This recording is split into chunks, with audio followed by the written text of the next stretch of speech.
Hi friends, welcome back to our channel. 8th class అండి, biology. మనం 8th class biology నుండి start చేద్దామండి revision. అయితే 8th న్యూ సిలబస్ అండి. సెమ్ 1 సెమ్ 2 అని ఉన్నాయి మనకి రెండు. ఇది సెమ్ 1 అయితే ఇది సెమ్ 2 అనమాట. సెమ్ 1లో చూద్దామండి ఏ లెసన్స్ ఉన్నాయో. సెమ్ 1లోని కణం, నిర్మాణం, విధులు, సూక్ష్మజీవులు, స్నేహితులు, శత్రువులు, పంట ఉత్పత్తులు, యాజమాన్య పద్ధతులు, జంతువుల్లో ప్రత్యుత్పత్తి అనేవి సెమ్ 1లో ఉన్నాయండి. సెమ్ 2లోని మనకి 3 పాఠాలు అయితే ఉన్నాయి. కౌమార దశ, మొక్కలు, జంతువుల సంరక్షణ, వాయుజల కాలుష్యం అని ఉన్నాయండి. అయితే మనము ఇవన్నీ ఒకసారి టెక్స్ట్ బుక్ అంతా చదివి రివిజన్ అయితే చేసుకుందాము. ఫస్ట్ సెమ్ 1లోని కణం, నిర్మాణం, విధులు నుండి స్టార్ట్ చేస్తానండి. చూడండి, కణం, నిర్మాణం, విధులు. మన చుట్టూ ఉన్న వస్తువులన్నీ సజీవులుగా కానీ నిర్జీవులుగా కానీ అయి ఉంటాయని ఇప్పటికే మీరు నేర్చుకున్నారు. ప్రాణంతో ఉన్న అన్ని జీవరాశులు కొన్ని ప్రాథమిక విధులు నిర్వర్తిస్తాయి అని కూడా గుర్తు తెచ్చుకోండి. మీరు ఈ విధుల జాబితా తయారు చేయగలరా? మీరు తయారు చేసిన జాబితాలోని వేర్వేరు విధులను వివిధ రకాల అవయవాలు నిర్వహిస్తాయి. మీరు ఈ పాఠంలో అవయవాల యొక్క ప్రాథమిక నిర్మాణాత్మక ప్రమాణమైన కణం గురించి నేర్చుకుంటారు.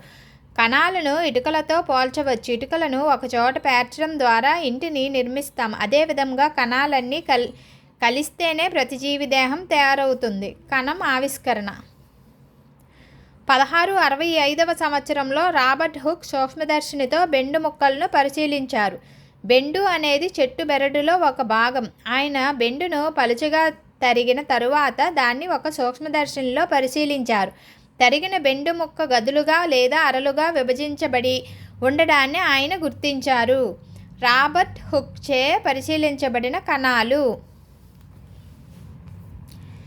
ఈ గదులు తేనెపట్టులో ఉన్న గదుల వలె కనిపించాయి. ప్రక్క గదులు విభాజకం ద్వారా వేరు చేయబడి ఉన్నట్లుగా కూడా ఆయన గమనించారు. హుక్ ప్రతి గదిని కణమని సంబోధించారు. నిజానికి హుక్ బెండులోని గమనించిన ఈ గదులు లేదా కణాలు నిర్జీవ కణాలు. మెరుగైన సూక్ష్మదర్శినులను కనుగొన్న తర్వాత మాత్రమే సజీవుల కణాలను పరిశీలించగలిగారు. రాబర్ట్ హుక్ పరిశీలన తర్వాత 150 సంవత్సరాల పాటు కణం గురించి చాలా తక్కువ తెలుసుకున్నాం. మెరుగైన అధిక వృద్ధీకరణం కలిగిన సూక్ష్మదర్శినులు అందుబాటులోకి రావడం వల్ల ప్రస్తుతం కణ నిర్మాణం, దాని విధుల గురించి క్షుణ్ణంగా తెలుసుకోవడం సాధ్యమైంది. కణం భవనంలో ఇటుకలు, సజీవుల్లోని కణాలు రెండూ కూడా ప్రాథమిక నిర్మాణాత్మక ప్రమాణాలు. భవనాలు అన్నీ ఒకే రకమైన ఇటుకలతో నిర్మింపబడినప్పటికీ అవి వేరువేరు రూపాలలో, ఆకారాల్లో, పరిమాణాల్లో ఉంటాయి కదా. అదేవిధంగా జీవరాశులు అన్నీ ఒకదానికి ఒకటి భిన్నంగా ఉన్నప్పటికీ అవి అన్ని కణాలతో నిర్మించబడి ఉంటాయి. సజీవుల్లో కణాలు ప్రాణం లేని ఇటుకల కంటే సంక్లిష్టమైనవి. కోడిగుడ్డును కంటితో సులభంగా చూడవచ్చును. మరి ఇది కణమా లేక కణాల సమూహమా? కణమేనండి కోడిగుడ్డు.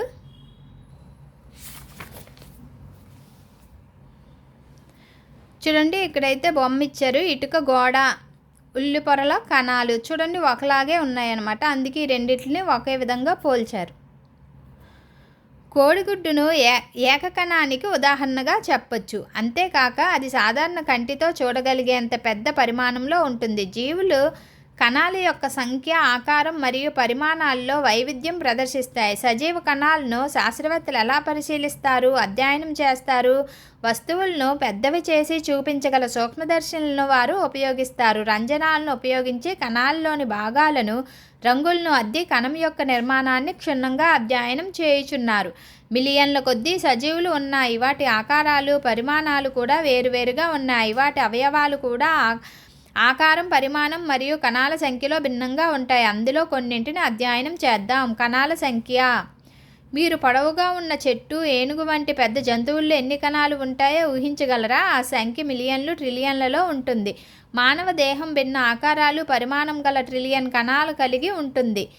చూడండి, ట్రిలియన్ కణాలను కలిగి ఉంటుంది. వేర్వేరు సమూహాలుగా ఉండే కణాలు వేర్వేరు విధులను నిర్వర్తిస్తాయి. 1 బిలియన్ అనగా 1000 మిలియన్లు, 1 ట్రిలియన్ అనగా 1000 బిలియన్లు. ఒకటి కంటే ఎక్కువ కణాలతో నిర్మించబడే జీవులను బహుకణ జీవులు, బహు అంటే ఎక్కువ అంటారు. చిన్న జీవుల్లో కణాల సంఖ్య తక్కువగా ఉన్నప్పటికీ ఆ జీవి పనితీరుపై ఏ విధంగానూ ప్రభావం కలిగించదు. మీరు ఆశ్చర్యపోయే సంగతి ఏంటంటే ఈ బిలియన్ల కణాలతో ఉన్న జీవి కూడా ఏకకణంగా జీవితాన్ని ప్రారంభిస్తుంది. ఆ కణమే ఫలదీకరణం చెందిన అండం. ఫలదీకరణం చెందిన అండం విభజన చెందుతూ కణాల సంఖ్య పెంచుకుంటూ అభివృద్ధి చెందుతాయి. పటం 1.3 A మరియు B చూడండి. 2 జీవుల దేహం ఒకే కణంతో ఏర్పడినవి. ఇలా ఒక కణం కలిగిన జీవులను ఏకకణ జీవులు అంటారు. చూడండి, అమీబా, పారామిషియం ఏకకణ జీవులకు ఉదాహరణ.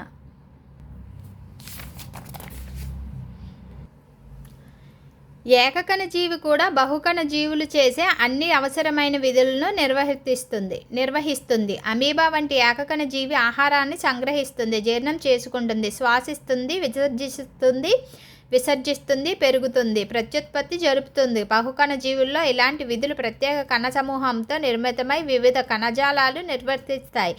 కణజాలాలు అవయవాలను ఏర్పరుస్తాయి. ఉపాధ్యాయుడు అమీబా, పారామిషియంల యొక్క పర్మనెంట్ లైన్ను సూక్ష్మదర్శిని యందు చూపించవచ్చు. దానికి బదులుగా ఉపాధ్యాయుడు చెరువు నీటిని సేకరించి స్లైడ్ను తయారు చేసి అందులో సూక్ష్మజీవులను చూపించవచ్చు. కణాల ఆకారం. పటం 1.3ను పరిశీలించండి. దానిలోని అమీబా ఆకారాన్ని ఎలా ఉందని నిర్వచిస్తారు? దాని ఆకారం క్రమరహితమని నీవు చెప్పగలవు. నిజానికి ఇతర జీవుల వలె అమీబాకు నిర్దిష్ట ఆకారం లేదు. ఇది నిరంతరం ఆకారాన్ని మార్చుకుంటూ ఉంటుంది. దాని దేహం నుండి వివిధ పొడవులలో వెలుపలికి పొడుచుకు వచ్చిన నిర్మాణాలను గమనించండి. మీరు 7వ తరగతిలో నేర్చుకున్న విధంగా వాటిని మిథ్యాపాదాలు అంటారు. మిథ్య అంటే మాయా. అమీబా కదులుతున్నప్పుడు లేదా ఆహారాన్ని తీసుకుంటున్నప్పుడు ఈ మిథ్యాపాదాలు కనిపిస్తూ మాయమవుతుంటాయి. మిథ్యాపాదాలను ఏర్పరచడం ద్వారా అమీబా ఆకారాన్ని మార్చుకుంటుంది. ఈ మార్పు ఆహార సేకరణకు గమనానికి ఉపయుక్తంగా ఉంటుంది. తన ఆకారాన్ని మార్చుకోగలిగిన ఏకకణానికి మరొక ఉదాహరణ మానవుల్లోని తెల్ల రక్త కణాలు, WBC.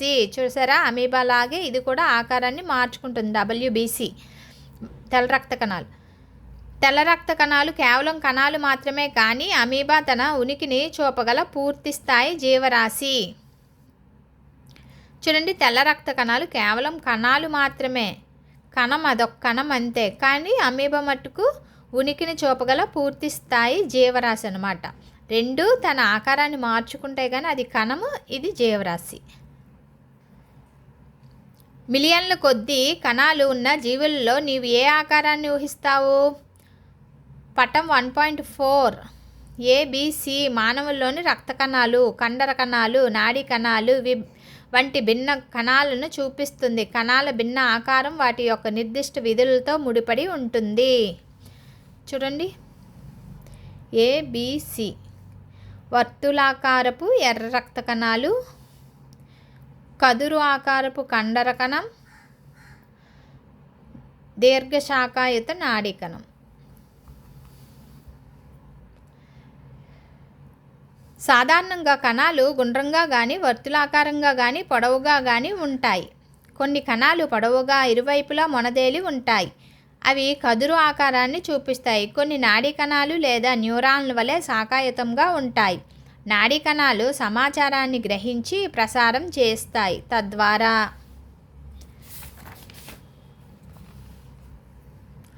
శరీరంలోని భిన్న అవయవాల పనుల నియంత్రణ మరియు సమన్వయానికి సహకరిస్తుంది. కణంలోని ఏ భాగం దానికి ఆకారాన్ని ఇస్తుందో ఊహించగలవా?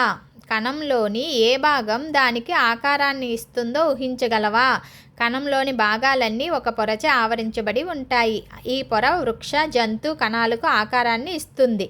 కణకవచం అనేది వృక్ష కణాల్లో కణత్వచం పైన ఉండే అదనపు పొర.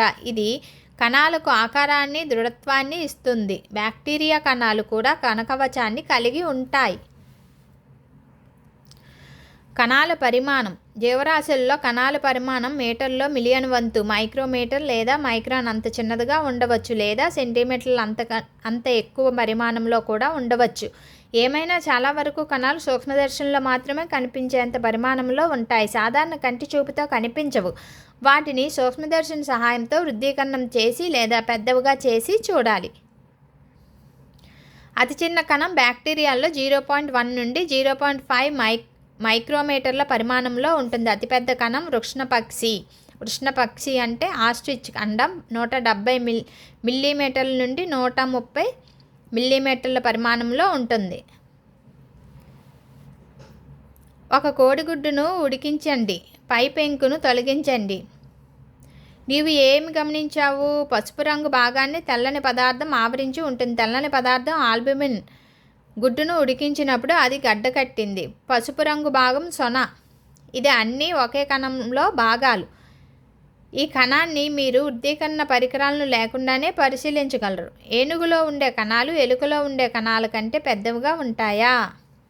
మొక్కల్లో కానీ జంతువుల్లో కానీ జీవి శరీర పరిమాణానికి కణాల పరిమాణానికి సంబంధం ఉండదు. ఏనుగులో ఉండే కణాలు ఎలుకలో ఉండే కణాల కంటే పెద్దగా ఉండవలసిన అవసరం లేదు. కణాల పరిమాణం అవి నిర్వర్తించే విధులతో సంబంధం కలిగి ఉంటుంది. ఉదాహరణకు నాడీ కణాలు ఏనుగులో అయినా ఎలుకలో అయినా పొడవుగా శాఖాయుతంగానే ఉంటాయి. అవి సమాచారాన్ని ప్రసారం చేయడం అనే ఒక రకమైన విధిని నిర్వర్తిస్తాయి. కణ నిర్మాణం విధులు. ప్రతి జీవి అనేక అవయవాలు కలిగి ఉంటుందని మీకు తెలుసు. 7వ తరగతిలో జీర్ణ అవయవాలు అన్నీ కలిసి జీర్ణ వ్యవస్థను ఏర్పరుస్తాయని మీరు చదువుకున్నారు. ఆ వ్యవస్థలోని భిన్న అవయవాలు ఆహారం జీర్ణం చేయడం, శోషణం, స్వాంగీకరణం వంటి విధులను నిర్వర్తిస్తాయి. అదేవిధంగా మొక్కలోని వేర్వేరు అవయవాలు తమకు నిర్దేశించబడిన విధులను నిర్వర్తిస్తాయి. ఉదాహరణకు వేర్లు నీటిని, లవణాలను నేల నుండి గ్రహించడానికి సహాయపడతాయి. మీరు 7వ తరగతిలో నేర్చుకున్న విధంగా ఆకులు ఆహారం తయారు చేయడంలో బాధ్యత వహిస్తాయి. ప్రతి అవయవం కణజాలం అని పిలువబడే చిన్న భాగాలతో తయారవుతుంది. కణజాలం అంటే ఒక నిర్దిష్టమైన విధిని నిర్వర్తించే ఒక పోలికలు గల కణాల సముదాయం. పైహేలి అవయవాలు కణజాలాలతోనూ ఆ కణజాలాలు కణాలతోనూ ఏర్పడి ఉంటాయని గ్రహించింది. కణం అనేది జీవుల్లో ప్రాథమిక నిర్మాణాత్మక ప్రమాణం. కణం నందలి భాగాలు. కణత్వచం. కణం నందు కణత్వచం, జీవపదార్థం, కేంద్రకం అనేవి ప్రాథమిక అంశాలు. జీవపదార్థం, కేంద్రకం కణత్వచంచే ఆవరించబడి ఉంటాయి. దీన్నే ప్లాస్మా పొర అని కూడా అంటారు. ఈ త్వచం ఒక కణాన్ని ఇతర కణాల నుండి మరియు చుట్టూ ఉన్న పరిసరాల్లోని పదార్థాల నుండి వేరుచేస్తుంది. ప్లాస్మా పొర రంధ్రయుతంగా ఉండి కణం నుండి వెలుపలకు లోపలకు పదార్థాల రవాణాకు అవకాశం ఇస్తుంది. కణం నందుల ప్రాథమిక అంశాలను పరిశీలించడం కోసం ఒక ఉల్లిపాయను తీసుకోండి. పింక్ రంగులోని ఎండిన పొరలను తొలగించండి. తెల్లని రసయుత ఉల్లిపాయపై గల పొరలను మీరు శ్రావణంతో కానీ లేదా మీ చేతితో కానీ సులభంగా తీయవచ్చు. ఉల్లిపాయను ముక్కలు చేసి పలుచని పొరలను విడదీయవచ్చు. పలుచని పొరలలోని చిన్న భాగాన్ని గాజు స్లైడ్ పైన చిన్న నీటి చుక్కలో ఉంచండి. ఈ పలుచని పొరలను చిన్న ముక్కలుగా చేయడానికి బ్లేడ్ను కానీ శ్రావణాన్ని కానీ ఉపయోగించవచ్చు. ఒక చుక్క మిథిలిన్ బ్లూ ద్రావణాన్ని ఉల్లిపొర ముక్కపై వేసి దానిపై ఒక కవర్ స్లిప్ను పెట్టండి. కవర్ స్లిప్ వేసే సమయంలో కవర్ స్లిప్ కింద గాలి పొడుగలు లేకుండా చూడండి. స్లైడ్ను సూక్ష్మదర్శిని నందు పరిశీలించండి. పటం గీచి భాగాలు గుర్తించండి. పటం 1.5లో దీన్ని పోల్చి చూడండి. ఉల్లిపొర కణం అంచున ఆవరించి కణత్వచం ఉంటుంది. దానిపై మరొక మందమైన పొర కప్పబడి ఉంది. దానిని కణకవచం అని పిలుస్తారు. కణంలో దాదాపు మధ్యగా అధిక సాంద్రయుతమైన గుండ్రని భాగాన్ని కేంద్రకం అంటారు. కేంద్రకం కణద్రవ్యం. చూడండి, ఉల్లిపొరలోని పరిశీలించిన కణాలు. కేంద్రకానికి కణత్వచానికి మధ్య ఉన్న జిగురు వంటి పదార్థాన్ని కణద్రవ్యం అని పిలుస్తారు. మొక్కలకు కణకవచం ఎందుకు అవసరమో నేను తెలుసుకోవాలనుకుంటున్నాను అని బాబు అంటున్నాడు అనమాట. కణత్వచం కణానికి ఆకారాన్ని ఇస్తుందని మీరు ఇప్పటికే తెలుసుకున్నారు. ఈ కణత్వచానికి అదనంగా మొక్కల కణాలకి ఉండే మందమైన వెలుపలి పొరను కణకవచం అని అంటారు. కణత్వచంను ఆవరించి ఉండే ఈ అదనపు పొర రక్షణ కోసం మొక్కలకు అవసరం. మొక్క కణాలకు మారుతూ ఉండే ఉష్ణోగ్రతల నుండి, వేగంగా వీచే గాలుల నుండి, వాతావరణంలోని మార్పుల నుండి రక్షణ అవసరం. మొక్కలు చలించలేవు కనుక అవి అనేక వాతావరణ మార్పులకు గురి కావలసి ఉంటుంది. ట్రాడిస్కాన్సియా, ఎలోడియా లేదా రియోపత్రాల పొరలో మీరు కణాలను పరిశీలించవచ్చు. వాటి స్లైడ్లను మీరు ఉల్లిపొరను తయారు చేసిన విధంగానే తయారు చేయవచ్చు. పహేలి బోజోను జంతు కణాలను కూడా పరిశీలించగలవా అని అడిగింది. పహేలి బోజోను జంతు కణాలను కూడా పరిశీలించగలవా అని అడిగింది. పహేలి అనేది పాప, బోజో అంటే ఈ బాబు అనమాట. కార్టూన్స్. ఒక పరిశుభ్రమైన టూత్పిక్ను లేదా మొనవిరిచిన అగ్గిపుల్లను తీసుకోండి. మీ బుగ్గ లోపలి భాగాన్ని గాయం కాకుండా జాగ్రత్తగా గీరండి. దాన్ని గ్లాస్ స్లైడ్ పైన వేసిన ఒక నీటి చుక్కలో ఉంచండి. ఒక చుక్క అయోడిన్ చేర్చి దానిపైన కవర్ స్లిప్ వేయండి. దీనికి బదులుగా 1 నుండి 2 చుక్కల మిథిలిన్ బ్లూ ద్రావణం వాడవచ్చు. సూక్ష్మదర్శినిలో స్లైడ్ను పరిశీలించండి. బుగ్గ నుండి గీరిన పదార్థంలో మీరు అనేక కణాలు చూడవచ్చు. మీరు కణత్వచం, కణద్రవ్యం, కేంద్రకములను గుర్తించవచ్చు. జంతు కణాలలో కణకవచం ఉండదు. చూడండి, మానవ బుగ్గ కణాలు: కణత్వచం, కేంద్రకత్వచం, కణద్రవ్యం, కేంద్రకం. కణద్రవ్యం ఇది కేంద్రకానికి, కణద్రవ్యం ఇది కేంద్రకానికి కణత్వచానికి మధ్య ఉన్న జిగురు వంటి పదార్థం. కణంలోని అనేక ఇతర భాగాలు లేదా కణాంగాలు కణద్రవ్యంలో ఉంటాయి. అవి మైటోకాండ్రియా, గాల్జీ దేహాలు, రైబోజోములు మొదలగునవి. వాటి గురించి మీరు తరువాతి తరగతుల్లో తెలుసుకుంటారు. కేంద్రకం ఇది జీవకణంలో అతి ముఖ్యమైన భాగం. సాధారణంగా ఇది గోళాకారంలో ఉండే కణానికి మధ్యలో ఉంటుంది. ఇది రంజనం పొందుతుంది. సూక్ష్మదర్శినిలో చాలా సులభంగా దీన్ని చూడవచ్చును. కేంద్రకంను కణద్రవ్యం నుండి వేరు చేసే త్వచాన్ని కేంద్రక త్వచం అంటారు. ఈ పొర కూడా రంధ్రయుతంగా ఉండి కణద్రవ్యాన్ని కేంద్రకంలోని పదార్థాల మధ్య పరస్పర రవాణాకు అనుమతిస్తుంది. సూక్ష్మదర్శినిలో అధిక వృద్ధీకరణను ఉపయోగించి కేంద్రకం లోపల గల మరొక గుండ్రని నిర్మాణాన్ని మనం చూడవచ్చు. దాన్ని కేంద్రకాంశం అంటారు. కేంద్రకాంశంతో పాటు కేంద్రకంలో క్రోమోజోములు అనే దారం వంటి నిర్మాణాలు ఉంటాయి. వీటిలో ఉండే జన్యువులు తల్లిదండ్రుల లక్షణాలను వంశపారంపర్యంగా సంతానానికి సంక్రమింపజేయడంలో తోడ్పడతాయి. క్రోమోజోములు కణ విభజన సమయంలో మాత్రమే స్పష్టంగా కనిపిస్తాయి. జన్యువు జీవులలో జన్యువు అనువంశికత ప్రమాణం తల్లిదండ్రుల నుండి పిల్లలకు వంశపారంపర్య లక్షణాలను సంక్రమించడానికి ఇది నియంత్రిస్తుంది. దీని అర్థం నీ తల్లిదండ్రుల నుండి కొన్ని లక్షణాలు నీకు సంక్రమించాయి అని. ఒకవేళ నీ తండ్రికి గోధుమ రంగు కళ్ళు ఉన్నాయి అనుకుంటే నీకు గోధుమ రంగు కళ్ళు ఉండవచ్చు. నీ తల్లి ఉంగరాల జుట్టు కలిగి ఉంటే నీకు ఉంగరాల జుట్టు రావచ్చు. అయితే భిన్నమైన జన్యువుల కలయిక మీ తల్లిదండ్రుల నుండి రావడం వల్ల భిన్నమైన లక్షణాలు కూడా సంక్రమిస్తాయి. కేంద్రకం వంశపారంపర్యతలో తోడ్పడమే కాకుండా కణం యొక్క విధులను నియంత్రించే కేంద్రంగా పనిచేస్తుంది. జీవకణంలోని మొత్తం పదార్థం అంతటినీ జీవ పదార్థం, ప్రోటోప్లాజం అంటారు. ఇది కణద్రవ్యాన్ని, కేంద్రకాన్ని కలిగి ఉంటుంది. జీవ పదార్థాన్ని కణం యొక్క జీవానికి ఆధారంగా చెబుతారు. జీవ పదార్థాన్ని కణం యొక్క జీవానికి ఆధారంగా చెబుతారు. పహేలి అంటే కార్టూన్. పహేలి వృక్ష, జంతు కణాల్లోని కేంద్రక నిర్మాణం, బ్యాక్టీరియాలో కేంద్రక నిర్మాణం ఒకే విధంగా ఉంటుందా అని తెలుసుకోవాలనుకుంది. బ్యాక్టీరియా కణంలోని కేంద్రకం బహుకణ జీవుల్లోని కేంద్రకం వలె బాగా వ్యవస్థీకరణం చెందలేదు. దానికి కేంద్రక త్వచం ఉండదు. దేనికి ఉండదు? బ్యాక్టీరియా కణానికి ఉండదు. కేంద్రక త్వచం ఉండదు.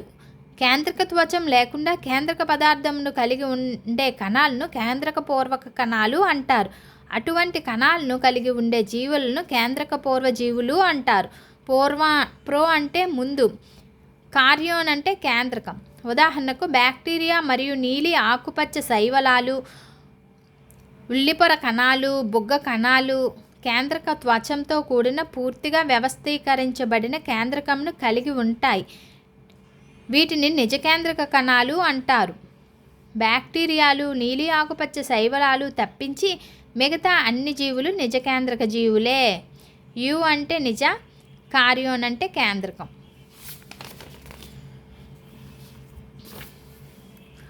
సూక్ష్మదర్శినిలో ఉల్లిపొరలో కణాలను పరిశీలించినప్పుడు మీరు కణద్రవ్యంలో ఏవైనా ఖాళీగా ఉన్న నిర్మాణాలను గమనించారా?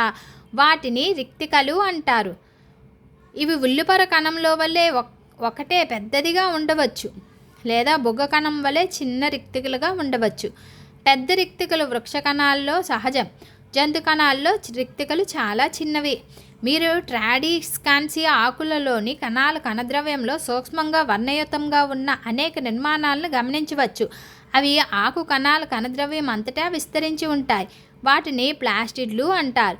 అవి వివిధ రంగుల్లో ఉంటాయి. వాటిలో కొన్ని ఆకుపచ్చని వర్ణద్రవ్యమైన పత్రహరితాన్ని కలిగి ఉంటాయి. ఆకుపచ్చని రంగు ప్లాస్టిడ్లను చూడండి. వృక్ష జంతు కణాల మధ్య పోలిక. ఆకుపచ్చని రంగు ప్లాస్టిడ్లను హరితరేణువులు, క్లోరోప్లాస్ట్లు అంటారు. అవి పత్రాలకు ఆకుపచ్చ రంగును కలిగిస్తాయి. కిరణజన్య సంయోక్రియ జరగడానికి పత్రాల్లో ఉండే హరితరేణువుల్లో గల పత్రహరితం కారణమని గుర్తు తెచ్చుకోండి. వృక్ష జంతు కణాల మధ్య పోలికలు 1.3 మరియు 1.4 కృత్యాలను గుర్తు తెచ్చుకుంటే వృక్ష జంతు కణాలను పోల్చగలుగుతారు. పటం 1.7లో ఏబి చూడమంటున్నారు. 1.7 ఏబి. ఏబీలలో వృక్ష జంతు కణాలను జాగ్రత్తగా పరిశీలించండి. ఇప్పుడు వృక్ష జంతు కణాల మధ్య పోలికలు భేదాలను పట్టికలో రాయండి. కొన్ని లక్షణాలను మాత్రమే ప్రస్తావించడం జరిగింది. మరికొన్నింటిని నీవు పట్టికలో 1.1లో చేర్చవచ్చు. చూడండి. వృక్ష కణం, జంతు కణం పెద్ద రిక్తిక ఉంటుంది. ఇక్కడ చిన్న రిక్తికలు ఉంటాయి. కణకవచం ఉంటుంది, కణకవచం ఉండదు. నెక్స్ట్ అండి, లెసన్ అయితే అయిపోయిందండి. ఇక్కడ కొన్ని చూడండి, మీరు ఏమి నేర్చుకున్నారు అని పాయింట్స్ అయితే ఇచ్చారు. అన్ని జీవులు అవయవాలు అనబడే చిన్న భాగాలతో తయారయ్యాయి. అవయవాలు ఇంకా చిన్న భాగాలతో తయారై ఉంటాయి. జీవుల్లో జీవం గల అతి చిన్న భాగం కణం. 1665లో రాబర్ట్ హుక్ తొలిసారిగా కణాలను బెండులో పరిశీలించాడు. కణాలు వేర్వేరు ఆకారాల్లో, పరిమాణాల్లో ఉంటాయి. కణాల సంఖ్య కూడా వేర్వేరు జీవులకు వేర్వేరుగా ఉంటుంది. కొన్ని కణాలు సాధారణ కంటికి కనిపించే పరిమాణంలో ఉంటాయి. కోడిగుడ్డు దానికి ఒక ఉదాహరణ. కొన్ని జీవులు ఒక కణంతో ఉంటాయి, మరికొన్ని జీవులు అధిక సంఖ్యలో కణాలను కలిగి ఉంటాయి. ఏకకణ జీవుల్లో ఒక కణం బహుకణ జీవుల్లోని అన్ని రకాల కణాలు చేయగల అన్ని పనులను నిర్వర్తించగలుగుతుంది. కణంలో 3 ముఖ్యమైన భాగాలుంటాయి. కణత్వచం కణాంగాలతో కూడిన కణద్రవ్యం కేంద్రకం. కేంద్రకం నుండి కణద్రవ్యమును కేంద్రక త్వచం వేరు చేస్తుంది. కేంద్రకం పూర్తిగా వ్యవస్థీకరణం చెందకుండా అంటే కేంద్రక త్వచం లేని కణాలను కేంద్రక పూర్వ కణాలు అంటారు. జంతు కణాలకు భిన్నంగా వృక్ష కణాలను తమ కణత్వచాన్ని ఆవరించి ఒక అదనపు పొరను కలిగి ఉంటాయి. దాన్ని కణకవచం అంటారు. ప్లాస్టిడ్లు అనబడే రంగు కలిగిన కణాంగాలు వృక్ష కణాలతో మాత్రమే ఉంటాయి. పత్రహరితము కలిగిన ఆకుపచ్చని ప్లాస్టిడ్ను హరితరేణువులు అంటారు. జంతు కణాలలో ఉండే చిన్న పరిమాణంలో గల రిక్తికలకు భిన్నంగా వృక్ష కణాల్లో కణం మధ్యలో ఒక పెద్ద రిక్తిక ఉంటుంది. అయిపోయిందండి లెసన్ అయితే. నెక్స్ట్ లెసన్ చూడండి. ఇక్కడ మీకు తెలుసా అని ఒక పాయింట్ ఇచ్చారు. మన చర్మం యొక్క వెలుపలి పొరలోని కణాలు జీవం లేనివి. సగటున ఒక వ్యక్తి సుమారు 2 కిలోల మృత చర్మాన్ని కలిగి ఉంటాడు. ప్రతిరోజు బిలియన్ల కొద్దీ చర్మం చిన్న చిన్న ముక్కలను కోల్పోతుంది. దుమ్ము పట్టిన టేబుల్ మీద వేలిని కదిలించిన ప్రతిసారి మీ పాత చర్మ కణాలు చాలా అక్కడ రాలి ఉంటాయి.